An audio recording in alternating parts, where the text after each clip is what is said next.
Sir मेरा question ये है कि आपने एक सेशन में कहा था कि never be victim of your own expectation, but what if अगर आप दूसरों के एक्सपेक्टेशन के विक्टिम बन रहे हो। जस्ट मैं अगर एक एग्जांपल कहूँ इस चीज़ को, तो आप अपनी लाइफ में कुछ ऐसा डिसीजन लेते हो जिसमें आप पहले अच्छा कर रहे थे बट अभी आप उससे अच्छा नहीं कर रहे हो, तो उसके बिहाफ पे लोगों का जो आपके साथ रहते थे, जिनके साथ आप मतलब आगे फ्यूचर भी देखते थे, उनके जो थॉट्स हैं वो चेंज होने लगते हैं आपको लेके। तो अपने आप के लिए तो हम कर लेंगे बट सामने वाले के लिए क्या करें? आई अंडरस्टैंड कि आप बहुत सारी बातें शेयर नहीं करना चाहेंगे कैमरे में, but I am just assuming, मैं अज्यूम कर रहा हूं, मैं सही भी हो सकता हूं, गलत भी हो सकता हूं, कि आप कहीं पे जॉब कर रहे थे, फिर आपने जॉब छोड़ दी, अब अपने बेस पे या तो कुछ करने के बारे में सोच रहे हैं या अपनी इंडस्ट्री आपने चेंज कर ली और कोई और जॉब कर रहे हैं। Yes sir, correct. अब इसमें क्या दिक्कत होती है कि पहले वहां पे एक पर्टिकुलर अमाउंट आ रहा था आपके पास में, अब वो अमाउंट तो आ नहीं रहा है। अब हो सकता है वो अमाउंट बिल्कुल ही कम हो गया है या बिल्कुल ही ऑलमोस्ट जीरो हो गया है। Yes sir. And I hope कि आपके पास में इतनी भी सेविंग्स नहीं है कि आप अपने जो पुराना लाइफस्टाइल था उसको सस्टेन कर सकें। तो कहीं ना कहीं आपको अपने खर्चे को कम करना पड़ रहा है। yes, और उसके लिए आपको अपने घर में बात करनी पड़ रही है कि देखो आपके सपोर्ट की जरूरत है, क्योंकि अगले 3-4 महीने तक या 6 महीने तक या 1 साल तक मैं अपना कुछ करने के बारे में सोच रहा हूं और हो सकता है रिजल्ट आने में थोड़ा टाइम लगेगा, तो 1 साल तक थोड़ा सा एडजस्ट कर लो। Yes sir. लेकिन वो सामने वाले लोग एडजस्ट करने को तैयार नहीं है। वो लोग कोई भी हो सकते हैं, पेरेंट्स हो सकते हैं, वाइफ हो सकती है, बच्चे हो सकते हैं, व्हाटएवर इट इज। तो एक आंसर तो ये हो सकता है आपके इस क्वेश्चन का कि इससे फर्क नहीं पड़ता है कि दुनिया आपके बारे में क्या सोचती है, आपको अपने लक्ष्य पर फोकस करना है, आपको अपने गोल पर फोकस करना है और भाड़ में जाए दुनिया। ये हो गई थियोरेटिकल बातें, बिना समझे कुछ भी बोलने वाली बात। बट अगर इस प्रॉब्लम को मैं समझूं दूसरी साइड से, कई सारी लेयर्स हैं, अगर उसको हम एक एक करके देखेंगे तो हमको समझ आएगा कि उनके स्टैंड पॉइंट से क्या दिक्कत आ रही है। देखो क्या होता है कि लाइफ में एक पर्टिकुलर कंफर्ट जोन होता है हर एक इंसान का, और जब उसको उतना मिल जाता है जितना उसको चाहिए था तो वो उसका हक बन जाता है। आप उसको कम नहीं कर सकते। फॉर एग्जाम्पल, आप में से कितने लोग जॉब करते हैं? मेरे को एक बात बताना, मैं ठीक कह रहा हूं या गलत कह रहा हूं, कि अगर एक बार को आपकी सैलरी ना भी बढ़े साल के एंड में तो इतना फर्क नहीं पड़ता, लेकिन अगर आपकी सैलरी 5% भी कम कर दी जाए तो फर्क पड़ता है या नहीं पड़ता है? बहुत पड़ता है। ऐसा क्यों हो रहा है? क्योंकि जो हमको मिल जाता है वो हमारा राइट हो जाता है। फिर हमको ऐसा लगता है कि हमको जो मिल गया है वो हमसे कोई छीन रहा है। जैसे किसी को आप सोसाइटी में एक प्रिविलेज दे दो, फिर उनसे वापस लो, देखो क्या होगा, अगले दिन प्रोटेस्ट शुरू हो जाएगा। मैं अपनी बात करूं, मेरी फैमिली में मेरी वाइफ है, बच्चे हैं, पेरेंट्स हैं, उन सबका अपना एक लाइफस्टाइल है, उन सबका अपना एक वे ऑफ लिविंग है। अगर मैं उसको बिना छेड़े कुछ भी करता हूं तो उन्हें कोई फर्क नहीं पड़ता है, बट अगर मैं उसको छेड़ देता हूं फिर कुछ करता हूं तो फर्क पड़ता है और पड़ेगा। अब आप ये नहीं कह सकते कि फर्क ना पड़े, क्लैशेस होंगे, क्योंकि आपका डिसीजन सिर्फ आपका डिसीजन नहीं है, उसका असर उनकी लाइफ पे भी आने वाला है। सो अब होता क्या है कि जब हम अपने बेस पे कोई डिसीजन लेते हैं तो हम क्या एक्सपेक्ट करते हैं कि सामने वाला जो इंसान है, वो आपकी वाइफ हो सकती है, आपके बच्चे हो सकते हैं, आपके पेरेंट्स हो सकते हैं, वो सब हमको समझे और हमको सपोर्ट करें। बट ये एक्सपेक्टेशन क्यों है हमारे अंदर? वो क्यों करें आपको सपोर्ट? आपका वो डिसीजन गलत भी तो हो सकता है, और ये भी तो हो सकता है आपके उस डिसीजन की वजह से सिर्फ आपकी लाइफ खराब नहीं होगी, आपकी वाइफ की भी होगी, आपके बच्चों की भी होगी। तो वो प्रोटेस्ट क्यों ना करें?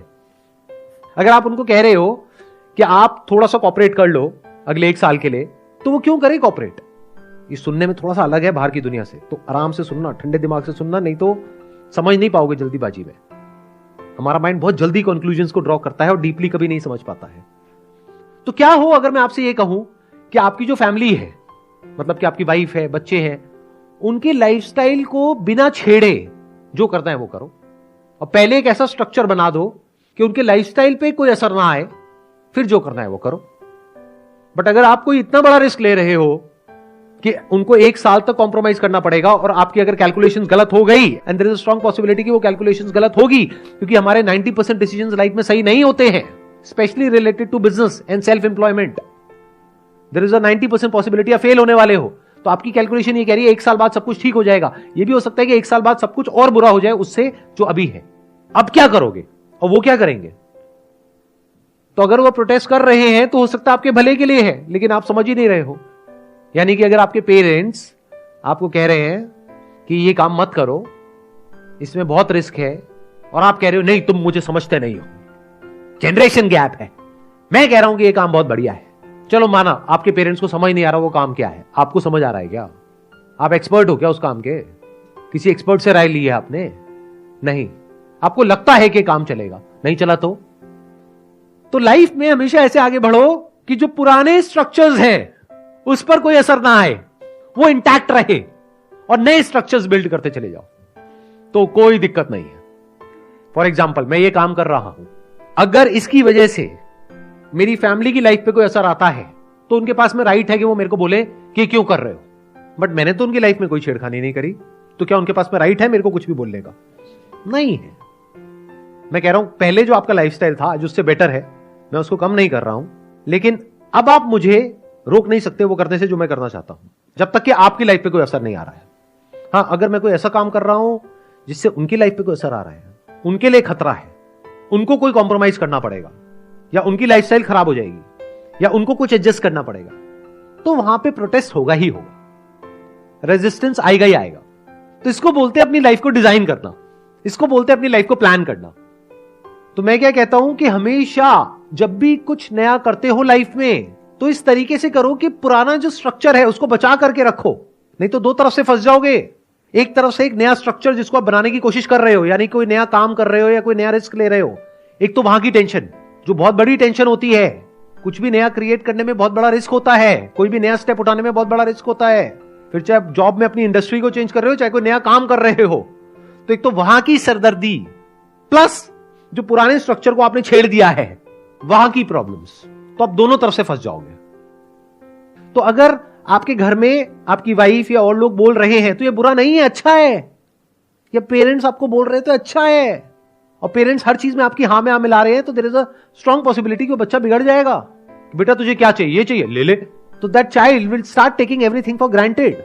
इसलिए कई बार क्या होता है कि लाइफ में जब ऐसे कुछ मोमेंट्स आते हैं तो हमें करना क्या चाहिए, हमें रुक करके आराम से ठंडे दिमाग से एक पेपर पेन लेना चाहिए, वहां पे प्लस लिखना चाहिए, माइनस लिखना चाहिए कि ये जो मैं काम करने वाला हूं, बीच में एक लाइन खींचनी है कि इसके क्या प्लस है क्या माइनस है।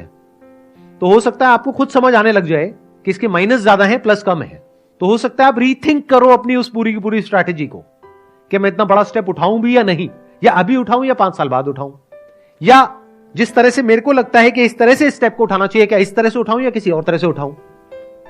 देखो होता क्या है, हम सबका जो दिमाग है ना वो बहुत ही नैरो है, डोंट माइंड इट, मतलब बुरा मत मानना मेरी इस बात को सुन करके, बट एजुकेशन सिस्टम ही ऐसा है और हमारी सोसाइटी का स्ट्रक्चर ऐसा है कि हमारे माइंड को इतना नैरो बना दिया गया है कि हम ब्रॉडली सोच नहीं पाते हैं। यानी हम ये नहीं समझ पाते हैं कि जो मैं करना चाहता हूं उसको करने का सिर्फ एक तरीका नहीं है, उसको करने के लाख तरीके हैं। क्योंकि जिस काम को आप छोड़ रहे हो और कुछ नया करने के बारे में सोच रहे हो, तो उसके अलावा भी और ऑप्शंस हैं या नहीं है, या वही बेस्ट ऑप्शन है। How do you know that is the best option? There might be some other options which are much better than this.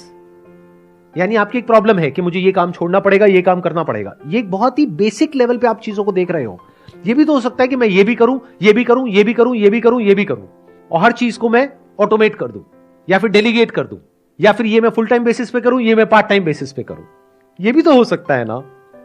जैसे आप लोग मेरी वीडियोस तो देखते हो, मेरी बातें सुनते हो, लेकिन कभी भी डीपली समझते नहीं हो कि मैं क्या बोल रहा हूं। बल्कि ये भी इंपॉर्टेंट नहीं है मैं क्या बोल रहा हूं, बल्कि ये देखना चाहिए कि मैं क्या कर रहा हूं।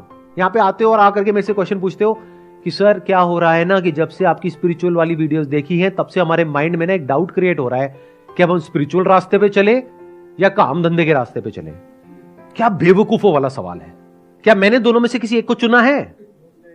क्या मैंने अपनी फैमिली में से और बिजनेस में से और ये जो मैं कर रहा हूं इसमें से किसी एक को चुन लिया है, बाकी सबको छोड़ दिया है? मतलब क्या मेरी फैमिली लाइफ खराब हो गई है, रिलेशनशिप्स खराब हो गई है, या ये करने की वजह से और बेटर हो रही है? सच बताऊं तो और बेटर हो रही है।